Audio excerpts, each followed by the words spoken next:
Hey, what's up, everybody?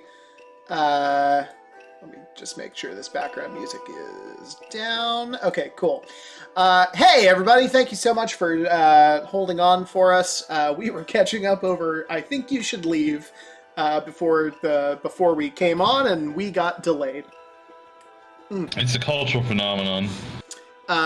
Anyways, thank you so much for hanging on for us. We're both halves of TGS Games. This is our weekly stream where we make tabletop RPG games. About kissing. Yeah, we primarily it is about kissing. Occasionally hugging. I don't like those ones as much, but They're not as good. But you know, you gotta appeal to the lowest common denominator in today's audience if you're gonna be successful. That's right. So hugging it is. Fucking plebeians. That being said, we're not making tabletop RPGs today. We are going to talk a little bit about a game that we're going to be working on here once we find a game jam to work on. I actually want to start today, though, by talking about a game. Hang on one second. Where'd it go?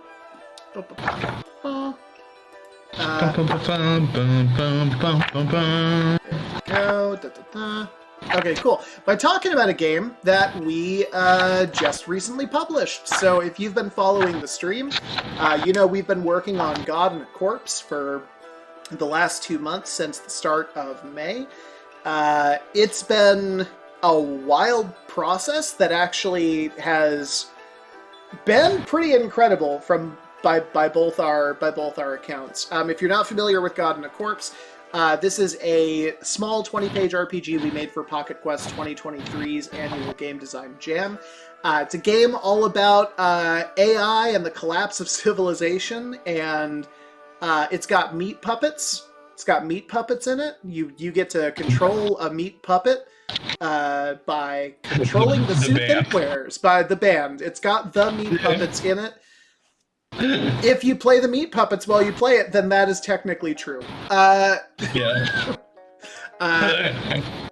so we published God and a Corpse just a few days ago, and I think I speak for both myself and for Corey when I say that the response has been actually kind of overwhelming. By no means did we crack the top of the Pocket Quest charts. There were lots of games that did way better than we did, but it's easily the biggest thing that we have done so far. Let me walk you through a couple of really fun statistics here.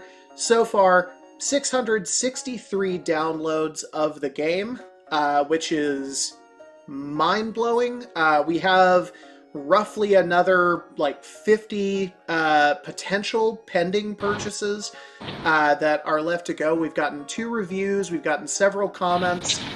We even had somebody respond with form-fillable PDFs that they made of our game, which, by the way, Quinn, if by some random chance you are watching this, I'm so sorry I haven't responded to your email yet, but thank you so much. I responded to him. Okay, cool, thank you. That was Corey, it wasn't me. I refuse to take credit for this. And we made $8. So hell yeah, we did. Hell yeah, we did. So thanks, guys. My friend said that that's gonna pull us apart. Well, this is the beginning of the end for TGS Games. I told them that I mentioned what they said to you and that you ignored it, and she's like, "Well, that's because it's taking off with the money." Yes.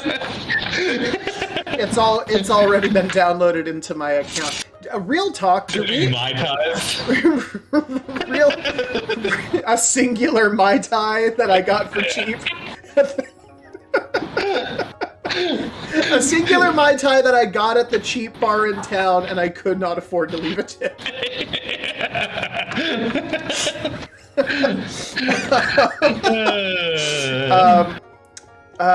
What was I going to say? Do we even have an account linked to our drive-through? Is there some? Do we even have somewhere for that money to go? We probably. I think we had to link it to I think we have it linked to a PayPal. Okay. Yeah. We'll figure that out off screen. Obviously, not important right now. Just Suffice it to say, we're not prepared to get any money. Yeah. But yeah, really, just from the bottom of our hearts, thank you so much. Like 663 downloads is incredible. We checked the stats the day after we published. In just one day, we had gotten like 450, 460 downloads, which was like made our life, made my month. So thank you so much. Also, Very cool. we're 3 downloads off from having the perfect number. So I feel like after we get to 666, I'm just gonna stop. I'm gonna remove the files and make it so you can't download them anymore. So I need just 3 more people to download, and then please message me if you're the 3rd one. But yeah, Corey, is there anything you want to add here? I mean, I don't know, people said very nice things about it. It was like even though we didn't, crack the top, we did get a lot of engagement on drive-thru, which is really cool. And like, if you play the game, let us know. If you want to play the game on stream, or like, I don't know, you have any notes after playing it, we'd love to hear it. I'd actually love to, like, I don't know, put out a splat book in a couple months for something God and Corpse related. I had a lot of fun with that project. Yeah. And I don't know, it was just really cool. So thank you all. Absolutely. And now we are on to greener pastures. Corey, on the Discord, I've just sent you the link for Histo RPG. While you're getting that up and ready, I'm going to just kind of give folks a little bit of context for what this is and what to expect. So currently I work as a technical writer, as a content writer, but for 5 years I worked as a history professor, working at kind of small community colleges. And it was during this time that I really started getting into TTRPGs. I really started getting into GMing. And because I will try and cut any corner to not have to work, I tried to find a way to combine the two of them and to make this kind of history lesson in the form of Dungeons and Dragons. And so I spent some time on it back then trying to figure out how best to make this whole thing work. And the result is Histo RPG. So what you're looking at here is, I think what we've kind of both agreed on is going to be our next project whenever we have another game jam to work off of. And this is designed to be a very quick and easy game to have teachers basically pick up very quickly and, run a session based on a historical element. In addition to this manual book, I've also already created a written adventure for this, which we'll probably be getting to as well. So, yeah, I don't know. Corey, do you want me to just kind of walk folks through this system or what it is, or? I actually have some questions. Yeah, please. So I've been thinking a lot about it, and I'm not super familiar with what you have down here. Okay. So I'm sure you addressed some of this. I understand one of the major goals is to have this being quick to pick up, something you can do in a classroom setting. And it is meant to provide context for history, and that is correct? Correct. One thing that we are familiar with in game design is the goals of the game should be reflected in the mechanics, and making a game should be pertinent because it's not something that currently exists. You're exploring something that doesn't exist, and you're doing it in a way that enforces the themes of the game. What's interesting here is we have a setting agnostic historical system.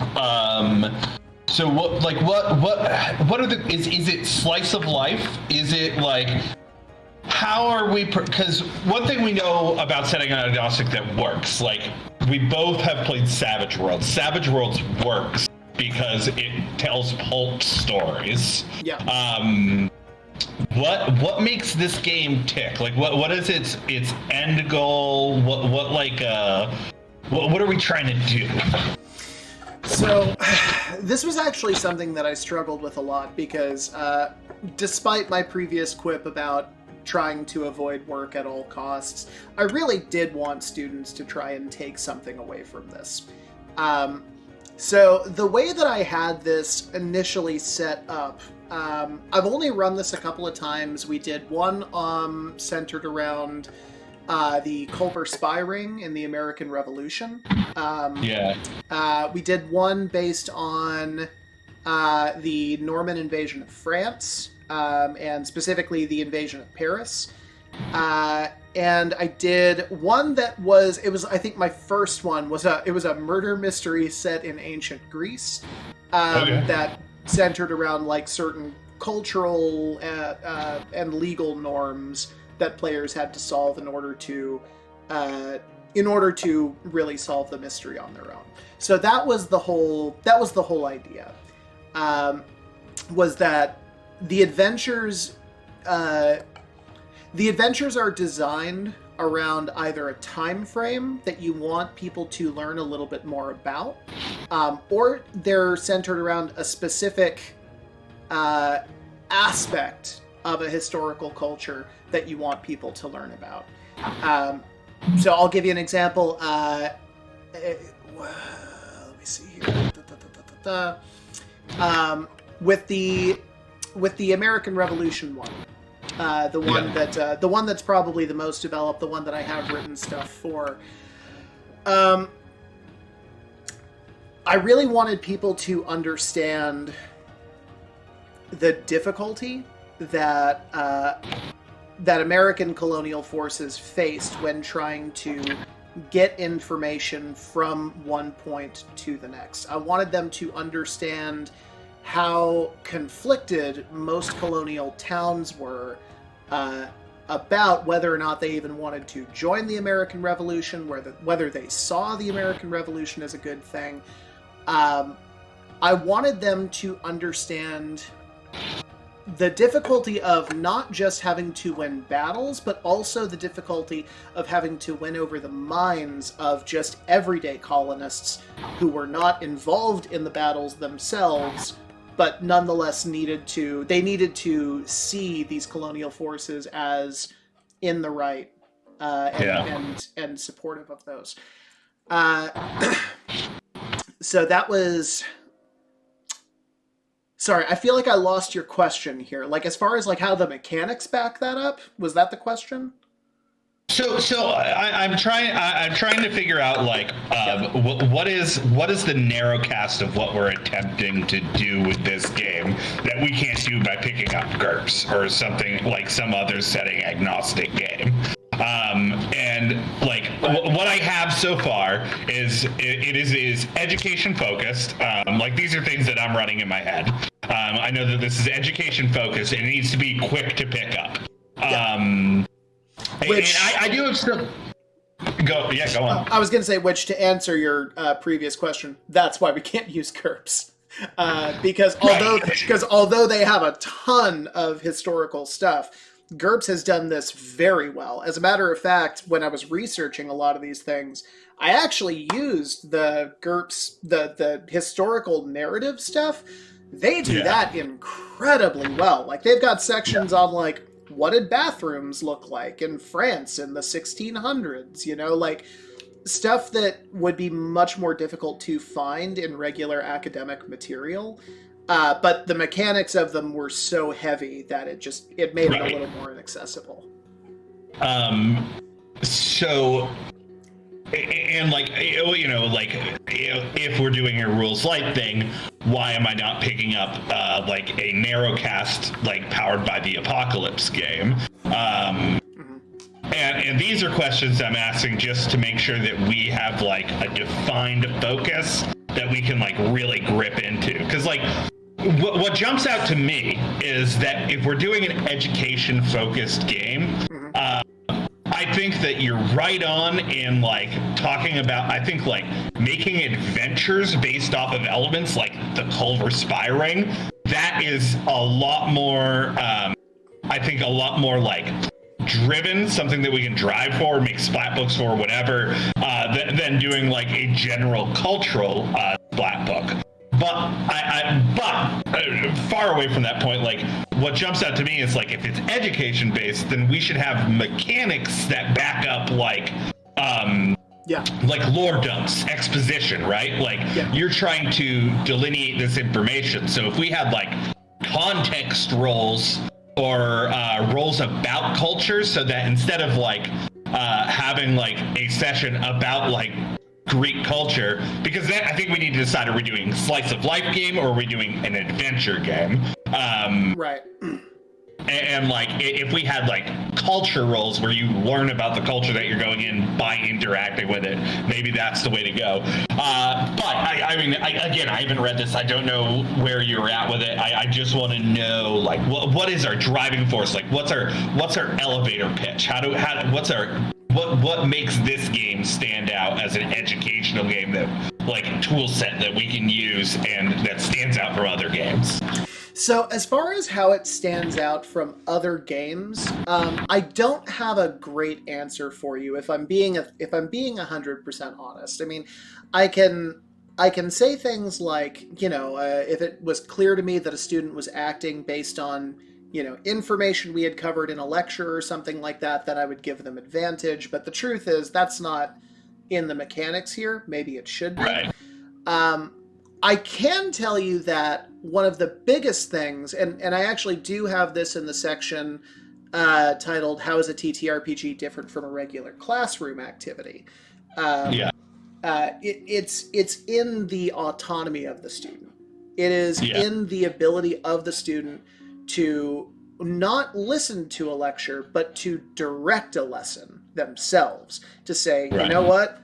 I don't think that I'm interested in that particular aspect of this story, but I want to go over here to, this baker or something like that and see what problems they're dealing with. Or I want to handle this situation in this way because this is something I don't understand about how people thought during that time. So I'm just going to ask somebody.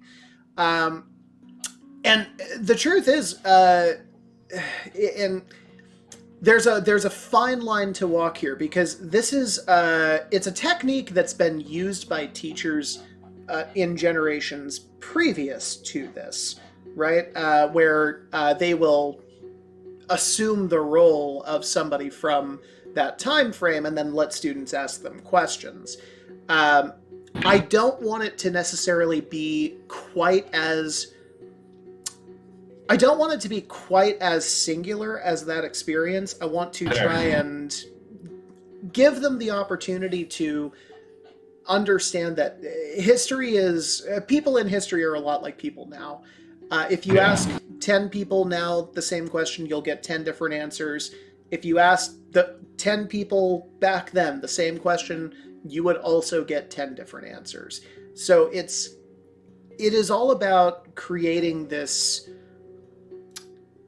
It's all about introducing them to this dialogue that is going on in different historical periods, is the idea. That being said, I am not the mechanics guy. Sure.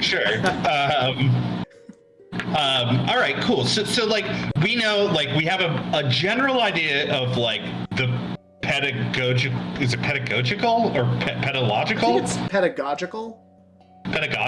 So we have the argument about pedagogy that we need to, that like we have a kind of clear understanding of what we want to do there, and I think that is going to be what's going to inform like I like the idea like to have a conversation with a piece of history, like something like that, and we need to have some of these mechanics reflect that. I like the I think those are the two, like, we need to have a clear pitch on the argument for pedagogy and a clear pitch on the argument for why you would play this game. Like, what makes this game stand out. And then from there, I think we go through, revise as needed. I mean, the cool thing about this one is Taylor's actually got this game basically done, which is rad. Well, I have this version of the game done. I'm not so arrogant to think that that this isn't going to change drastically.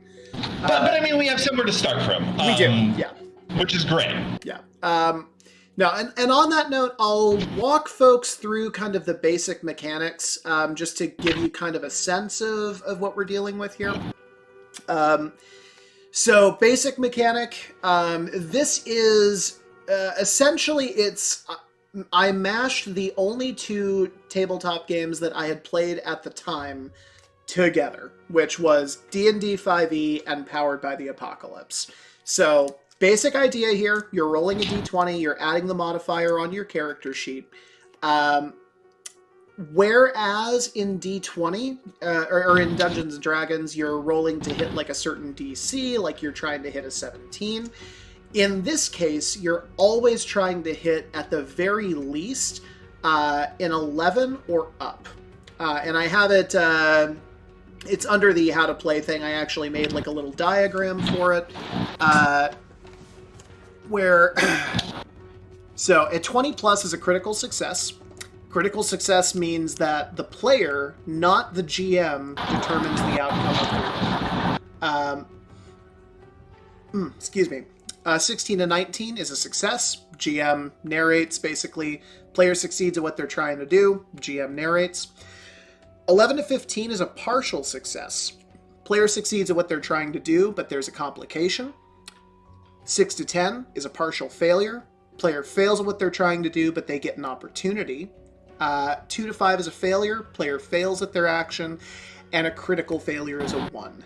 Player fails at their action and suffers an additional complication.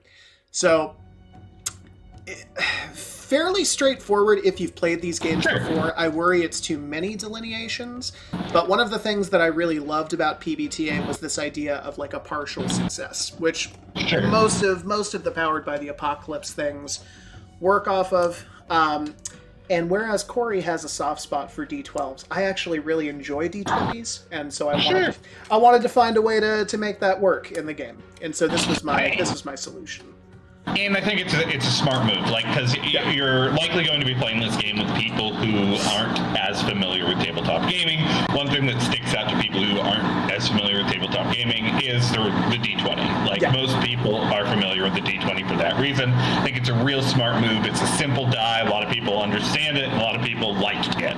I mean, hell, you're seeing this, like, right now with Dragon's Bane. They're doing Demon Octavianor, an English version, and they're doing the BRP system, which is a D100 system, but they're making a D20 version of it. So, like, yeah, I think that it's a very approachable die. It makes a lot of sense. You're probably right that it's probably too many delineations. But I also think that, like, we both are playing games right now with a lot of qualitative roles as opposed to just quantitative roles, and I think that those are smart. I do wonder how. I feel like there's going to have to be a lot of, like, and maybe I'm wrong here. I feel like it's going to be harder to lean on player generated like narrative responses, because you're a professor, right? Yeah, I do think that, like, there's neat ideas here for, like, adding modifiers based on like knowing contextual information about what, like, that kind of shit, like, could be really important. And maybe there's, like, a lot of opportunities for, like, collaborative group like decision making and stuff based on the information. I'm really stuck on, like, cultural and contextual roles in my head. I just think it's a really cool idea to, like, if you're not sure about something, like, providing an opportunity for you to, like, it feels like you have a great opportunity with this game to explore, like, exposition and lore dumping in a way that, like, you can't do in other games, right? Yeah, that's true. in every other game, that's very much like that ruins the game. In this game, that's almost kind of the point, right? Right. Yeah. So like maybe there's a way we can work that in a fun way, which would be a neat challenge for us, which I think we like neat challenges. Hell, we just released a D4 system. So I mean, I think there's a lot to really sink our teeth into here. And like, I really like the idea that we're attaching it to something that, like, you understand, which is like teaching and pedagogy and history, something that I am unfamiliar with. Well, let me tell you, I've been out of the game for like 3 years now, and even now talking about it, I'm like struggling to recall a lot of the stuff from my old life. So don't get too confident in me, but yeah, no, it is something that I think I love the idea of like finding a good lore dumping mech. I'm putting this in as a header. That's a very good call. I like that a lot. One thing that I am going to struggle with is creating a like art design direction. Yep. Because inherently, agnostic systems it's everything everywhere all at once. Yeah. So what we need to do is why, and I'm gonna harp on Savage Worlds here, is why Savage Worlds like works is because they have that theme of pulp, and I can always grab onto that and make like pulp design. Yeah. Obviously, we're not going to be making pulp stories here. I mean, it might be worth like doing like kind of like painterly, almost like less defined, sort of like oil painting-y kind of look. I don't know. That's something I'm going to have to grapple with. So that'll be fun. Yeah, after seeing what you did with God in a Corpse, I'm very excited to see what you end up doing with this. But I think this will be a cool idea. I think that this is something we're definitely going to be working on while we're searching for a game jam or a competition or something that we can like enter it into at the same time. Right. So we're cheating. Exactly. Yes. So I'm just going to walk through that. That's 80% of the mechanics. We've got the same partial success, partial failure mechanic here in combat, which pertains to how much damage you take. I really liked the idea, a la PBTA, where the GM does not roll, and what they do is inherently determined by the success or failure of the player's rolls. So that's how we handle dealing damage. We've also got kind of the cyberpunk route for how weapons are classified. You have small, medium, heavy, and heavy. Each one relates to a different damage die. So a small weapon, like throwing rocks or punches, is 1d4 damage. A medium weapon, like a pistol or knife, is 1d6. Medium heavy, rifles, swords, 1d8. Heavy weapons like cannons or rockets are 1d12. We can obviously tweak a lot of these. Did you have a question? I have an idea. Oh, yeah. I think we should look at the Gumshoe system, because what Gumshoe does is like you get a certain amount of like tokens basically that you can spend to, because Gumshoe's built around this idea where like you're solving a mystery and they want you to solve it, so they give you these tokens where you just uncover clues by like spending these things. Oh, I like that. That could work really well here, and a neat way to introduce something like that would be like getting that meta currency from, instead of it being a contextual role, instead of having modifiers, like if players can add context to a situation by knowing facts about this thing, whether it be names, dates, like how people connect to things, that would be a great way to like introduce giving out meta currency that you can use to solve problems in the game. I really love that idea. That's perfect. And that would be such a great solve for a lot of the times students will get stuck with this for one of two reasons. It's either because they didn't do the preliminary reading, which teachers, yes, there is preliminary reading that you're supposed to assign before you have them sit down and do this. Or it's that they're, weirded out by the game itself. A lot of students have not done this before. This is going to be brand new to them. So having the token, something where you can just kind of lay it down and be like, give me some shit. I think that is a great way to like empower students who maybe might have trouble speaking at the table otherwise.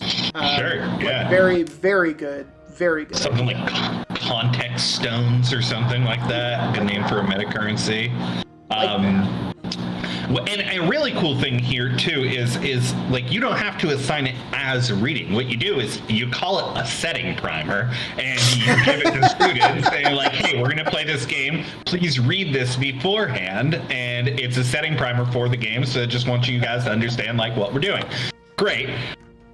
And then on the other side of things, Taylor, we can make adventures really easily because you can base them around historical events, right? Like it's about the Culver Spy Ring, so we are like making an adventure that is in the Culver Spy Ring. We have something that we can really grab a hold of to make adventures for this.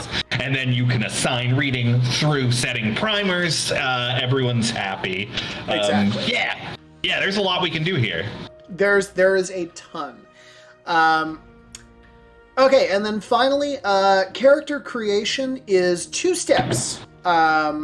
First thing we have them do is it's basically like a little, it's like a 1-page, half-page essay. We provide them with like 10 different prompts. They can either choose to answer all of them, or they can just kind of take what they feel like are the really important bits of this person they're stepping into, and just write a basic description of who this person is in that context based on that setting primer.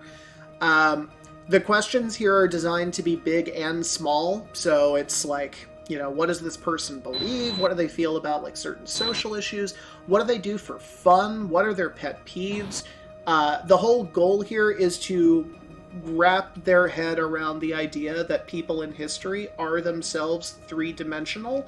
And just as fallible as people that they know and love or hate today. And so this doesn't really correspond to anything on the character sheet. It is more designed to give them a primary sense of who the character is and what they're good and what they're bad at. Because the second half of character creation is attribute assignment. This is very simple. We have 6 different attributes. I thought a lot about boiling these down to just a simple 3, excuse me, like physical, mental, social.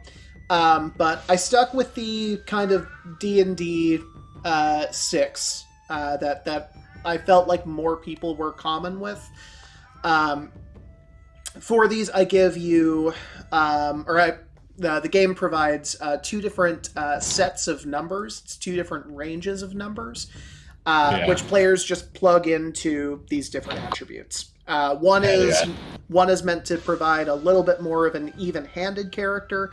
The second set of numbers is designed to give like a really extreme character who's very good at some things and very bad at That's the one I would pick every single time, right? 1,000%. But yeah, so this is basically the whole of the game as it exists right now. I also do have an adventure that is, I think, mostly written. I need to get it put up here onto onto the Google Drive. But I figured this would be a good place for us to start with the game, since it's only like, 7 pages.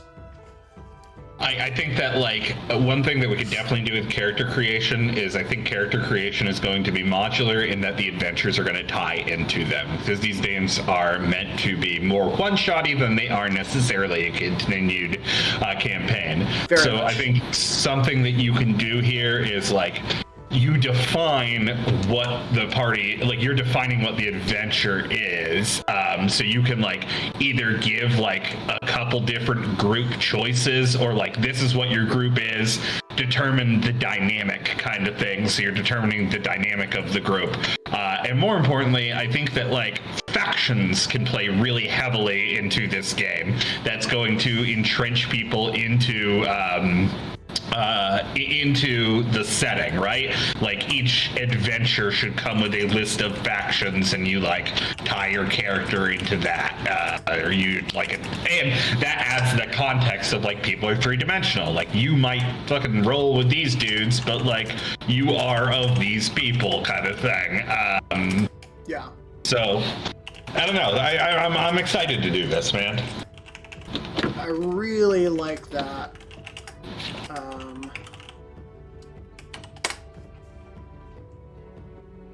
So, yeah, adding a question there. What faction does your character belong to? Based on the setting primer, how does your character feel about that faction? Really good. Very good observation. Let's see here. Okay, cool.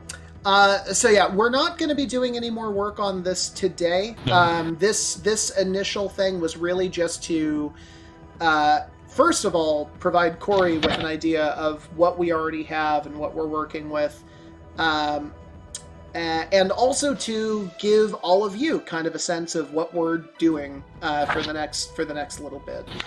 For the next week, what I'll be doing in regards to this is I'm going to start researching some game jams. Going to see if I can find one that is starting relatively soon. And if it's a month out, it's a month out, you know? Like, we just did something, so... Yeah, no, I'm eger to get back on the horse because God in a Corpse was a lot of fun. I'm not that eager. I don't need to start today. I'm perfectly okay with starting in August. Did you ever watch the My Brother, Me TV show? Yeah, I know I did, but I don't remember it super well. What is it when they're, like, doing the haunting episode, the ghost episode, and they're, like, trying to find haunted items in that thrift store, and Justin looks up and sees it was a portrait of a little boy. He's like, I don't believe in ghosts, but I'm not getting a ladder, if you know what I mean.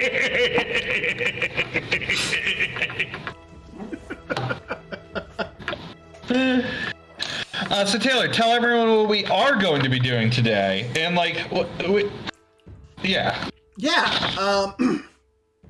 So we have we've reached a point where neither Corey or I really want to go back to doing Vault Peddlers. We are, for the moment, pretty burned out on that game.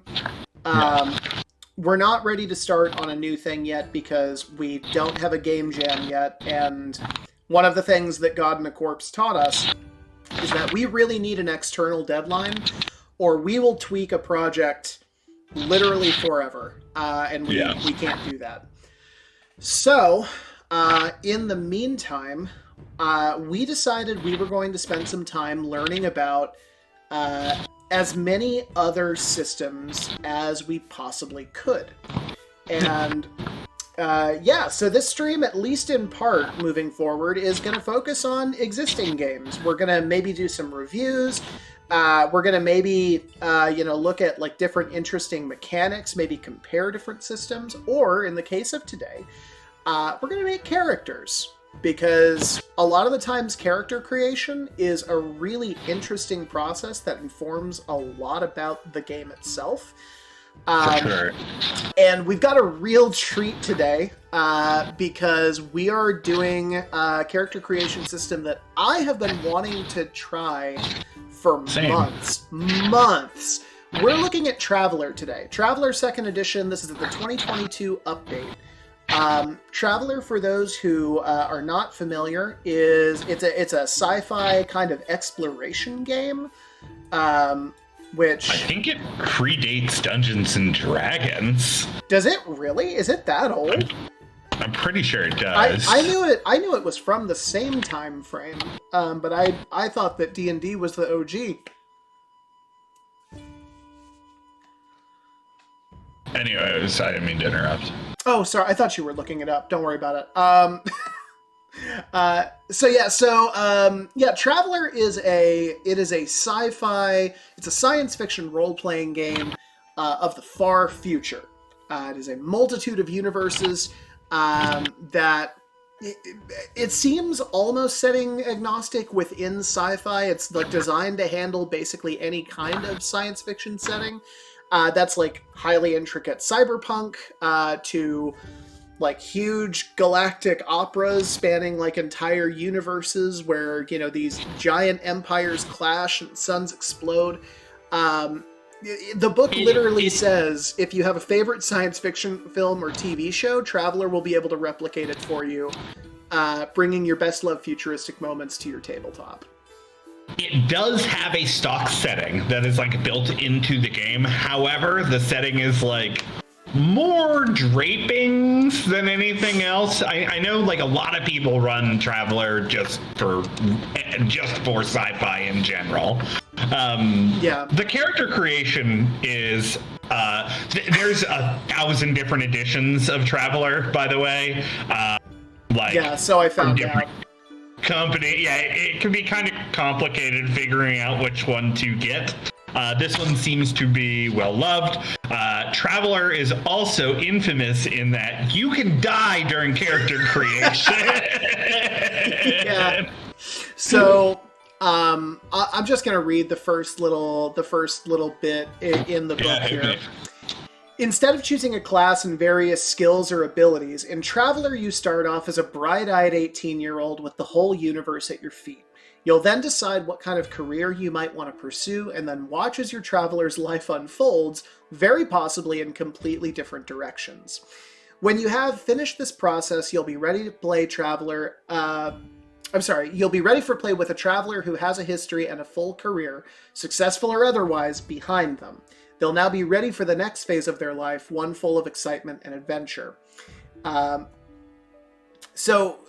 This is literally, it is a system. I've seen it play out. Corey recommended a really great podcast called Voyagers of the Jump, which is from the Glass Cannon Network. They do a really great, it's like a 10-episode run of Traveler, and the first episode delves into their character creation.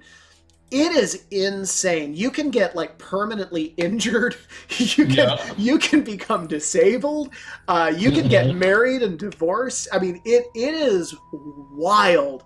The life path system that they've developed, and ever since I heard about it, I've actually been wanting to run Traveler for a little while. I'm thinking once season 1 of L5R ends, that's probably going to be the game that I use for kind of like a science fiction comedy, almost like a Futurama-esque game. And so I've been looking at Traveler for a long time. I'm very excited to do character creation.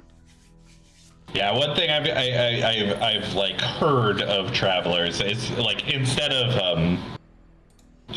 you approaching with a character concept, you are going to be approaching it with your character's idea of how they want their life to go, and then life kind of happens. So maybe it might get a little too real, but I'm ready for it. I'm pretty excited to do this. No, I'm very excited. So I've just gone ahead.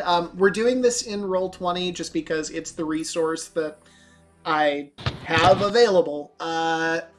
But I'm gonna get this window open so you guys can see what I'm doing here. There we go. I made my own character. Oh, you made your own? I can do that now.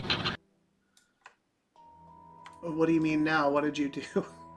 Roll20 did an update where you can give your players ability to make their own character sheets instead of. Oh, that's cool. Yeah. So I'm not super familiar with Traveler. I know it doesn't have a ton of like progression systems. No. I've done some, but I guess I'm gonna come up with a name. Yeah, the book is pretty clear that you don't level up in this game. I mean, you can sometimes level out. You can sometimes make addition to like attributes or skills or whatever, but it definitely is not designed. It's not designed like a D&D where like at the end of the game you're basically a god. This is not that kind of game. No. Which I guess, if we're talking about science fiction and how it fits any universe, it probably wouldn't work for Dune. You can't become a giant sandworm at the end of this game. That you haven't read it. Wow. You got so mad. Holy shit.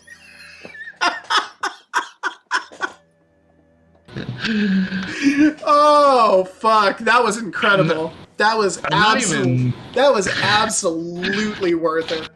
I'm not mad, I just can't give you the context right now. Phenomenal. Sensational.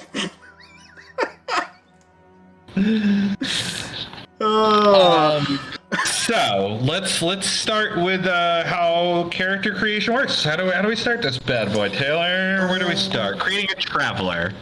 Yeah, There's a handy dandy page 10. There it is. Give me one sec here. Actually, I'm going to use the core rulebook instead of the core rulebook I have in print, because it's probably a different edition or a different update. That is a good bet. So we're going to go to Traveler Creation. The traveler's abilities and skills are determined by training and